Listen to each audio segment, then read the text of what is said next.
एका ठिकाणी एका परिसरामध्ये एक गाव होतं आणि त्या गावामध्ये मध्यरात्र झालेली होती, लाईट गेलेली होती आणि एका घरामध्ये एक महिला झोपलेली होती। आता त्या महिलेला गाढ झोप लागलेली होती आणि तेवढ्यात लाईट सुद्धा गेलेली होती। मग लाईट गेल्यामुळे जवळ कोण आहे काय आहे संपूर्ण अंधार पसरलेला होता, कोणाला काही दिसत नव्हतं। पण मात्र तेवढ्यात त्या घरामध्ये एक व्यक्ती त्या घरामध्ये शिरला आणि त्या विवाहित महिलेच्या बाजूला जाऊन झोपला। आता बाजूला जाऊन झोपल्यानंतर त्या पुरुषानं त्या महिलेबरोबर नको ते कृत्य करायला सुरुवात केलं। आता त्या महिलेला सुद्धा तो कोण आहे ओळखू आला नाही, तिला वाटलं तिचा नवराच आहे, म्हणून त्या ठिकाणी अगदी त्या ठिकाणी लाईट जोपर्यंत गेलेली आहे तोपर्यंत रोमांस केला आणि रोमांस केल्यानंतर ती जी महिला आहे त्या महिलेला त्या पुरुषाबद्दल जरा संशय आला, म्हणून तिनं त्याला जोरदार धक्का दिला। धक्का दिल्यानंतर तेवढ्यात लाईट आली आणि तिला समजलं की हा तिचा नवरा नसून शेजारी आहे। असं जेव्हा तिला समजलं तेव्हा तिनं आरडाओरड करायला सुरुवात केली। आरडाओरडा करताच आजूबाजूचे शेजारी आणि घरातले लोक त्या ठिकाणी जमा झाले। आता लोक जमा झाल्यानंतर महिलेनं त्या पुरुषाला पकडलं आणि लोक त्या ठिकाणी आल्यानंतर हा संपूर्ण प्रकार उघड झाला। पण मात्र तोपर्यंत त्या महिलेसोबत सगळं काही झालेलं होतं। दुसऱ्या दिवशी महिला जवळच्या पोलीस स्टेशनमध्ये गेली, घडलेला संपूर्ण प्रकार सांगितला।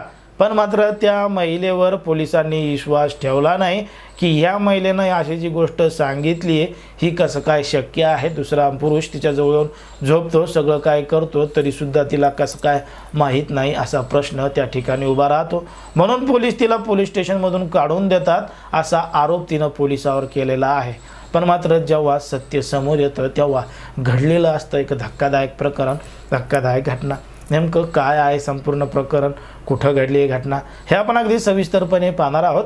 पण जर तुम्ही अजूनही आपलं चॅनल सबस्क्राईब केलं नसेल तर लगेच सबस्क्राईब करून घ्या, बाजूला असणाऱ्या बेल नोटिफिकेशनला सुद्धा ऑन करायला विसरू नका।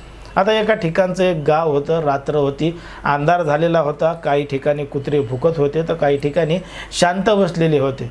पण मात्र रात्रीची वेळ असल्यामुळं लाईट गेलेली होती, लाईट गेल्यामुळं सगळं काही वातावरण शांत होतं। एक महिला एका घरामध्ये झोपलेली होती, 34 वर्ष तिचं वय होतं। पण मात्र तेवढ्यात एक पुरुष त्या महिलेच्या घरामध्ये रूममध्ये घुसला आणि ती महिला ज्या बेडवर झोपलेली आहे तिच्या बाजूला जाऊन झोपला आणि त्यांनी तिला पकडलं। आता तिला पकडल्याबरोबर त्या महिलेला लगेच जाग आली, पण मात्र अंधार एवढा होता की तिला तो कोण आहे हेच समजलं नाही। आता नवरा असेल म्हणून त्या महिलेनं त्या पुरुषाकडं लक्ष दिलं नाही आणि त्या पुरुषानं त्या महिलेबरोबर अंधाराचा फायदा घेत नको ते कृत्य केलं। त्या महिलेच्या अंगावरचे कपडे सुद्धा काढलेले होते। पण मात्र जेव्हा त्या महिलेला त्या पुरुषाचं वर्तन हे गैरवर्तन आहे हे लक्षात आलं तेव्हा तिनं त्याला जोरदार धक्का दिला, कोटच्या खाली ढकलून दिलं। तेवढ्यात लाईट आली आणि तिला त्या पुरुषाचा चेहरा दिसला, तेव्हा ती जोरजोरात आरडू लागली, ओरडू लागली। तिच्या आवाजानं घरचे मंडळी आणि आजूबाजूचे लोक जमा झाले, चोर चोर म्हणून त्या घरामध्ये घुसले आणि जेव्हा ती महिलेनं त्या पुरुषाला त्या ठिकाणी पकडून ठेवलेलं होतं तेव्हा गावकऱ्यांनी आणि शेजाऱ्यांनी त्या पुरुषाला मारहाण करायला सुद्धा सुरुवात केली होती। मारहाण करायला सुरुवात केली असता त्या ठिकाणी तो जो आरोपी घरामध्ये घुसलेला पुरुष होता त्याचे दोन भाऊ त्या ठिकाणी आले आणि त्यांनी यांनाच शिवीगाळ केली आणि त्या आरोपी पुरुषाला घेऊन त्या ठिकाणाहून निघून गेले। आता निघून गेल्यानंतर संपूर्ण गावामध्ये बोंबाबोंब झाली। अशा पद्धतीनं नाव त्या गावामध्ये सगळं काही खराब झालं। दुसऱ्या दिवशी महिला जवळच्या पोलीस स्टेशनमध्ये गेली आणि पोलीस स्टेशनमध्ये गेल्यानंतर तो जो आरोपी पुरुष आहे त्याच्या विरोधात रीतसर तक्रार दाखल केल्याचं तिने ठरवलेलं होतं। पण मात्र जेव्हा पोलीस स्टेशनमध्ये गेली, घडलेला संपूर्ण प्रकार सांगितला तेव्हा पोलिसांना हा संपूर्ण प्रकार खोटा वाटला। ही मनानेच काहीतरी बनाव रचतीये, काही सांगते असं पोलिसांना वाटलं, म्हणून पोलिसांनी तिला त्या ठिकाणाहून काढून दिलं, तिची तक्रारच लिहून घेतली नाही। मग बरेच दिवस त्या महिलेनं वाट पाहिल्यानंतर न्यायालयामध्ये वकिलामार्फत याचिका दाखल केली आणि त्यामध्ये सांगितलं की पोलीस स्टेशनमध्ये तिची तक्रार दाखल करून घेत नाहीये, तिच्यासोबत असं घडलेलं आहे।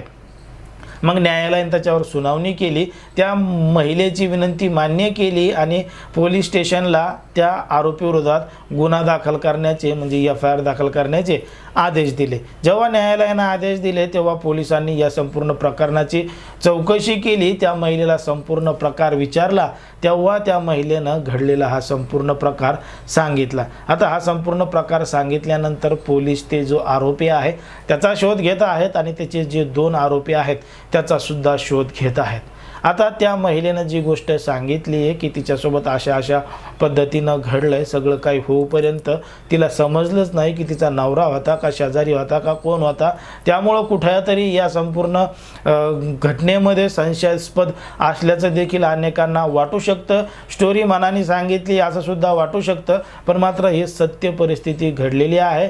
ही संपूर्ण घडलेली घटना आहे उत्तर प्रदेशातील भदोही जिल्ह्यातील गोपीगंज पोलीस स्टेशनच्या हद्दीमध्ये घडलेली संपूर्ण सत्य घटना आहे। त्या महिलेसोबत अशा पद्धतीनं घडलेलं आहे। आता ते खरं घडलंय खोटं घडलंय हे तपास करण्याचं काम पोलिसांचं आहे।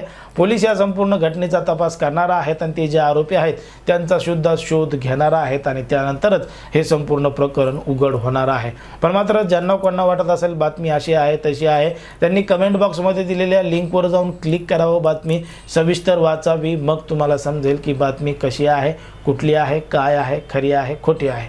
उगाच बोलायचं म्हणून बोलायचं, काही कमेंट करायची नाही। पण मात्र आपले बरेच प्रेक्षक आहेत जे नेहमी आपले व्हिडिओ पाहत असतात, आपल्याला छान छान कमेंट करत असतात, त्यामुळे त्यांच्यासाठी आपण असे नवनवीन व्हिडिओ घेऊन येत असतो। एकंदरीत ह्या संपूर्ण प्रकरणावर जे तुम्हाला काय वाटतंय ते अगदी स्पष्टपणे कमेंटमध्ये सांगा आणि अशाच पद्धतीचे नवनवीन व्हिडिओ पाहण्यासाठी आपल्या चॅनलला लगेच सबस्क्राईब करून घ्या।